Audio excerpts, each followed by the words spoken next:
আগে হাদিসটা বলি এরপর কথাটা নিব। আবু দাউদ শরীফের 1319 নাম্বার হাদিস। আন্না নবী সাল্লাল্লাহু আলাইহি ওয়াসাল্লাম কানা ইযা হাযাবাহু আমরুন, আল্লাহ নবী যখন কোনো পেরেশানি আসতো ফাজা ইলা সালাত, দ্রুত নামাজের দিকে দৌড়ে যাইতেন, অথবা আরেক বর্ণনায় সাল্লাল্লাহু নবী নামাজের মধ্যে দাঁড়ায় যাইতেন।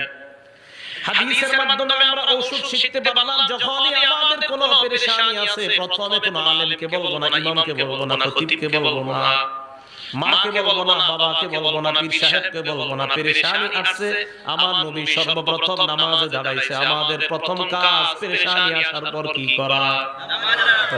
এরপর বলেন নামাজ আগে পড়েন 2 রাকাত নফল, অথবা যত রাকাত পারেন পড়েন। পড়ে আল্লাহরে বলার পর ইমাম সাহেবকে বলেন, খতিব সাহেবকে বলেন, মারে বলেন, বাবারে বলেন, প্রথমে বিষয়টা আল্লাহর সাথে শেয়ার করবেন। সুবহানাল্লাহ।